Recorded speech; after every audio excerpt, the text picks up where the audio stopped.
தமிழகத்தில் நடக்கக்கூடிய வெறுப்பு அரசியல். அதை பத்தி தான் எனக்கு இப்போ பேசணும்னு தோணுது. ஆக்சுவலி நான் முன்னாடியே சொல்லியிருக்கேன். ஒரு இடத்துல ஒரு கட்சி உருவாகணும்னா அதுக்கு ஒரு காரணம் இருக்கும். இப்போ ஆளுங்கட்சி சரியா அமையல, அவங்களோட ஆட்சியில சிலருக்கு அதிருப்தி இருக்கு, அவங்களோட கொள்கை மீது சிலருக்கு அதிருப்தி இருக்குன்னா அந்த இடத்துல அந்த குறிப்பிட்ட நபர்களால ஒரு கட்சி ஆரம்பிக்கப்படும். அப்படி ஆரம்பிக்கப்படும் கட்சி அதோட கொள்கைகளை பரப்பும், கொள்கைகளை சொல்லும்.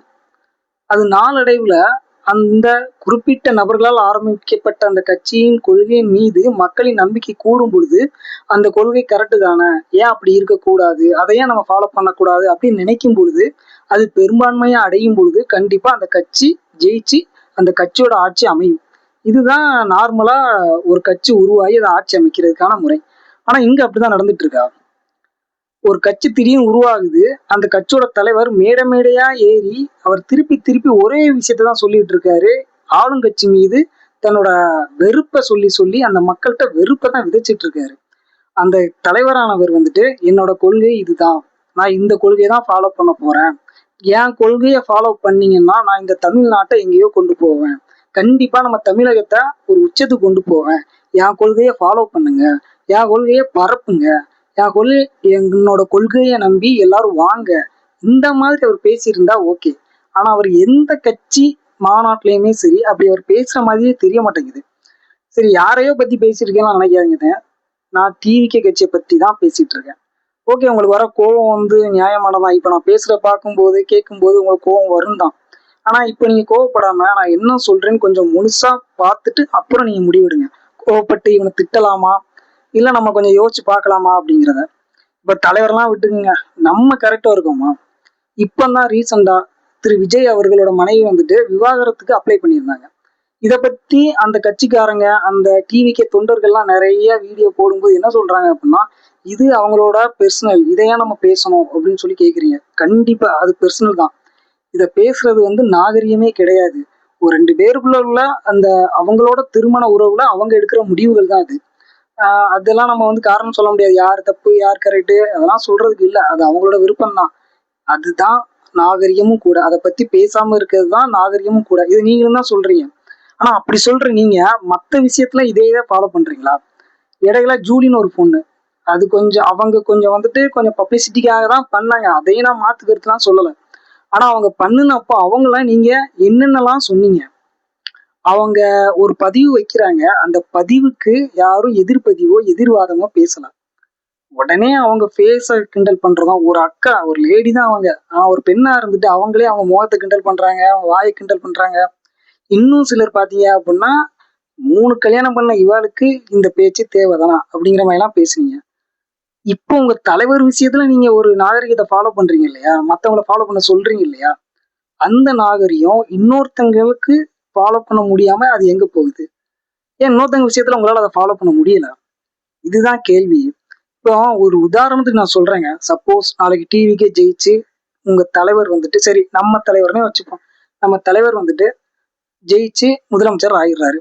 இப்போ அவர் ஆட்சி மேல ஒரு சின்னதா ஒரு அதிருப்தி கூட யாருக்கும் தோன்றக்கூடாதா?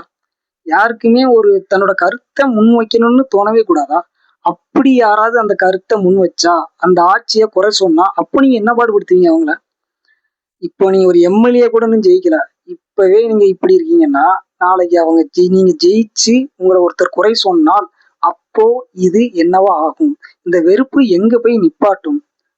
தமிழகம் தமிழகமா தான் இருக்குமா, இல்ல சுடுகாடா மாறிடுமா? நீங்க யோசிச்சு பாத்தீங்கன்னா உங்களுக்கு தெரியும். ஃபர்ஸ்ட் மாநாட்டுல தலைவர் என்ன சொன்னாரு அப்படின்னா, மத்திய ஆளுங்கட்சி பாசிசம்னா நீங்க என்ன பாயாசமா அப்படின்னு சொல்லிட்டு நம்ம தமிழ்நாட்டை ஆளுகிற கட்சியை பார்த்து கேட்டிருந்தாரு. இப்போ நான் அதே தான் திருப்பி கேட்கிறேன். இப்ப நீங்க ஒண்ணு பண்றீங்க இல்லையா, உங்க மேல ஒரு வாதத்தை வச்சா அவன் கெட்டவன், இருக்கவே கூடாது, அவன் குடும்பம் இப்படி, அவன் இப்படி பண்றான், இவன் இவ்வளவு இது விஷயங்கள் பண்றான் அப்படின்னு பெர்சனலா நோண்டி வெளியே உணர்ந்து காட்டுறீங்க இல்லையா, இதுக்கு பேர் என்னது? இங்க அவன் முடிவு எடுக்கிறதுக்கு அவனுக்கு உரிமை இருக்கு, அவனோட கருத்தை பேசுறதுக்கு உரிமை இருக்குதானே, அதுதானே ஜனநாயகம். அந்த ஜனநாயகத்தை தாண்டி தானே நீங்க நிறைய விஷயங்கள் பண்ணிக்கிட்டு இருக்கீங்க. என் வாழ்க்கையில நடந்த ஒரு விஷயத்த நான் இப்ப ஷேர் பண்ணணும்னு நினைக்கிறேங்க. ஆக்சுவலி எனக்கு சின்ன வயசுல இருக்கப்போ, நான் சின்ன வயசா இருக்கப்போ என்னோட அப்பா ஒரு கட்சிக்காக ஓட்டு கேட்குறாங்க. அவரோட மச்சான் அதே ஊர் தான், சொந்தக்காரங்க, நண்பர்கள். அவரோட மச்சான் இன்னொரு கட்சிக்காக ஓட்டு கேட்குறாங்க. 2 பேருமே ஓட்டு கேட்டுட்டு, ஓட்டு சேகரிச்சுட்டு ஈவினிங் வீட்டு முன்னாடி இருந்து பேசிட்டு இருக்காங்க. என்ன பேசுறாங்க தெரியுமா? இவர் சொல்றாரு, அப்பா சொல்றாரு, "மச்சான் நான் அன்னைக்கு இந்த இடத்துக்கு போனேன். ஆனா அங்க இருக்க மக்கள்லாம் பார்த்தோம் அப்படின்னா, அந்த கட்சிக்கு ஆதரவா பேசுற மாதிரி தெரியல. எனக்கு என்னமோ அவங்க இந்த சைடு இந்த டைம் ஓட்டு வாங்குறது கொஞ்சம் கஷ்டம் தான்." அப்படின்னு இவங்க சொல்றதும், அவங்க திருப்பி ஆமா கரெக்ட் தான். நான் போன இடத்துல எல்லா இடத்துலயும் நான் கேட்கிற கட்சிக்கு ஆதரவா தான் மக்கள் சொன்னாங்க.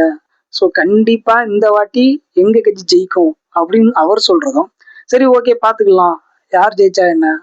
அவ்வளவுதான். முடிஞ்சிருச்சு. இவ்வளவுதாங்க. இவ்வளவுதான் லைஃப். இன்னும் சொல்ல போனா ஒரே குடும்பத்துல இருக்கவங்க கூட அண்ணன், தம்பி வேற வேற ஆளுக்கு ஓட்டு போடுவாங்க. அவங்க அப்பா 3ஆவதா இன்னொரு கட்சிக்கு ஓட்டு போடுவாரு. ஆனாலும் அது குடும்பம் தான். கொள்கை ரீதியா தான் எல்லாருக்கும் பிரிவே தவிர, இங்க மக்கள் யாரும் பிரிவு இல்ல. சோ கொள்கைக்குள்ள நம்ம எதிரியா இருந்தாலே போதுமானதுதான். ஏன் மனுஷனுக்குள்ள எதிரியா இருக்கணும்? இந்த தன்மை வேண்டாமே. கொஞ்சம் யோசிச்சு பாத்தீங்கன்னா உங்களுக்கு புரியும். உலகத்துக்கே எது நல்லது, எது கெட்டது, வாழ்க்கைனா எப்படி இருக்கணும், அரசியல்னா எப்படி இருக்கணும், மக்களோட கருத்துன்னா என்னவா இருக்கணும், ஒரு மனிதன் எப்படி வாழணும்னு சொல்லி கொடுத்ததே தமிழன் தான். ஆனா இன்னைக்கு நம்ம அதைத்தான் பண்ணிட்டு இருக்கோமா? உங்களுக்கு சொல்லக்கூடிய ஒரு வேண்டுகோள் ஒண்ணே ஒண்ணுதான். உங்கள் கொள்கையை நீங்க பரப்புரை பண்ணுங்க. கொள்கையை பரப்புரை பண்ணுங்க. அதை ஏத்துக்கிட்டு உங்க கூட வரவங்க வரட்டும். ஏத்துக்கொள்ளாம எனக்கு வேற கொள்கை தான் பிடிச்சிருக்குன்னு போறவங்க போறட்டும். ஒருவேளை உங்க கொள்கை பரப்புரை பண்ணி அந்த கொள்கை வேணும்னு சொல்லி மத்தவங்க எல்லாரும் நீங்க ஜெயிச்சீங்க அப்படின்னா, நீங்க பெரும்பான்மையா ஜெயிக்கும் பட்சத்துல சிறுபான்மையா தோத்த மக்களுக்கும் பேசுறதுக்கோ இல்ல அவங்க கருத்தை பதிவு பண்றதுக்கோ உரிமையை கொடுங்க. அதுதான் ஜனநாயகம். சப்போஸ் நீங்க தோத்துட்டீங்க, இன்னொரு கட்சி பெரும்பான்மையா ஜெயிச்சுட்டு அப்படின்னா, உங்க மனசுல இருக்கிற உங்க கொள்கையை பத்தின அவங்க கொள்கையோட எதிர்வாதத்தை நாகரிகமான முறையில வைங்க. அதுதான் ஜனநாயகம்.